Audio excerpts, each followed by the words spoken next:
Sikat na aktor at aktres nagkasawaan raw agad. Gaano nga ba katotoo ang isyu na kumakalat na ito? Ating alamin ang buong istorya, kaya tumutok lang dito sa Get in Touch.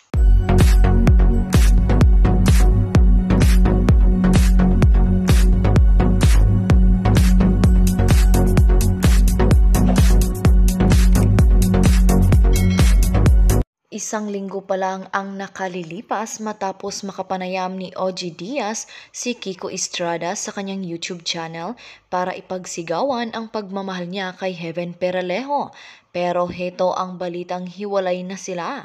Ipinagtanggol pa ni Kiko si Heaven sa bashers na bumabatikos sa aktres dahil siya ang sinasabing rason kaya nahiwalay ang aktor kay Devon Ciron. Noong Agosto 13 rin ay nagpost pa si Kiko ng mga larawan nila ni Heaven kasama ang fur baby nito na lagi raw niyang kasama kahit saan siya magpunta.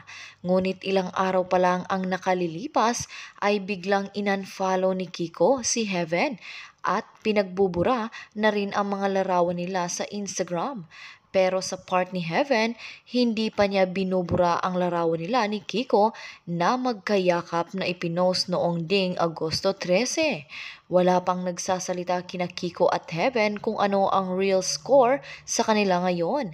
Pero ang talent manager at vlogger na si OG Diaz na ang nagsabi na hiwalay na nga ang dalawa base sa chikahan nila ni Tita Jigs sa YouTube channel nito na inupload nitong linggo ng gabi.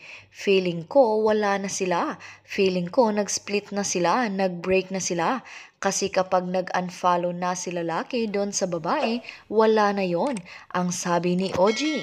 Dagdag pa niya na loka ako kasi kakatapos lang ng interview kay Kiko na nag-profess siya ng love niya kay Heaven, na sobrang love niya. May alaga silang aso tapos hindi niya ma-imagine na may iba pang susunod na babae sa buhay niya dahil si Heaven na ang pangarap niya. Tapos heto, inunfollow na ni Kiko Estrada si Heaven Peralejo sa Instagram kahit yung mga photos ay tinanggal na rin niya na naging viral din. Aniya pa, tanong ni Tita Jigs kung bakit hindi pa binubura ni Heaven ang picture nila ni Kiko sa IG.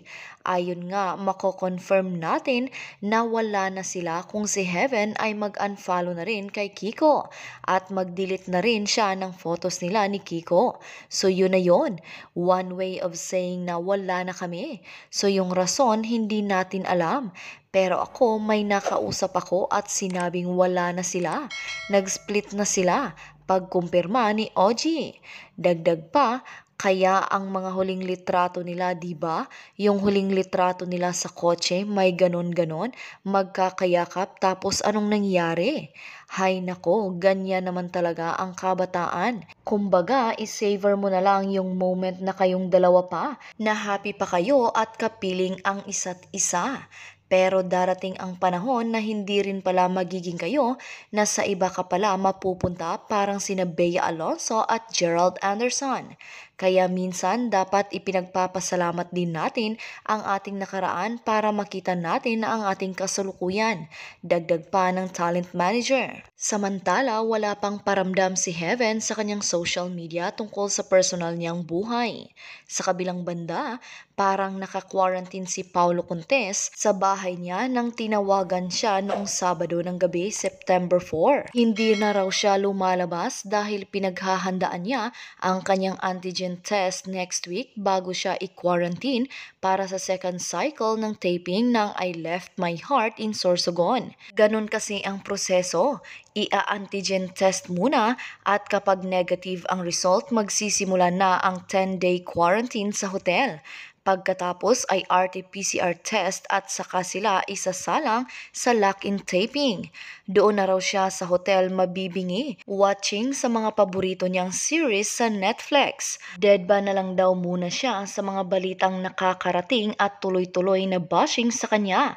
Meron pa ngang nagpapa-hashtag ng #boycottfarawayland pero nasa top 10 trending uli sa Netflix ang Faraway Land nila ni Yen Santos.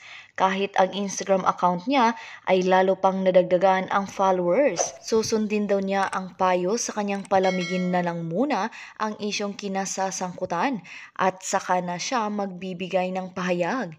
Tinatanggap na lang daw niya ang mga pang-aalipusta at ang mga panghuhusga sa kanya. Wala naman daw siyang magagawa dahil issue at problema nilang dalawa ito ni LJ Reyes. Kung meron man siyang gustong sabihin kay LJ niya ito sasabihin. Kung sakali doon na siya magpapaliwanag at humingi ng tawad pati sa kanilang anak. Kung kailan ito, tanging sila lang ni LJ ang nakakaalam at kung handa na ba sila pareho. Sabi naman daw ni Paulo, hinihintay lang daw niya ang payo sa kanya ng GMA7. Trabaho na lang muna tayo. If ever kung may plano ako o kung magsasalita man ako, malalaman nyo rin naman yon.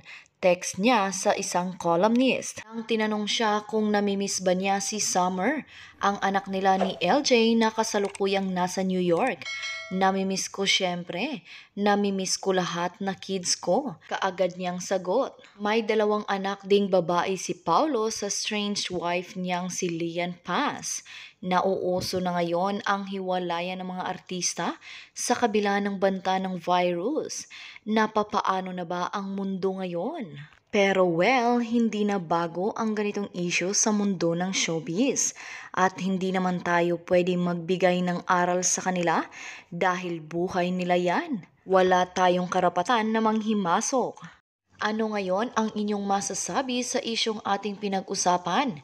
Kung meron man kayong mga komento o reaksyon, mag-comment lang kayo sa comment section na may respeto at hindi pamamahiya sa kung sino man. Kung gusto nyo pa ng ibang mga update tungkol sa inyong mga paboritong artista, pwede nyong i-click ang link na makikita nyo sa description ng video. At sa hulihan ng video, pwede nyo ring i-click kung interesado kayo na panoorin ito. Makikita nyo rin sa bandang itaas ng video na may lumalabas na I button. Maaari nyo ring i-click para mapanood ang mga huling video na in-upload ko.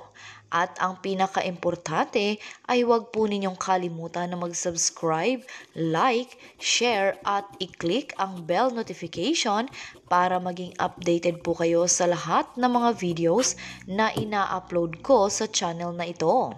Maraming salamat din po sa palaging panunood, pagsubaybay at walang sawang pagtangkilik sa aking channel.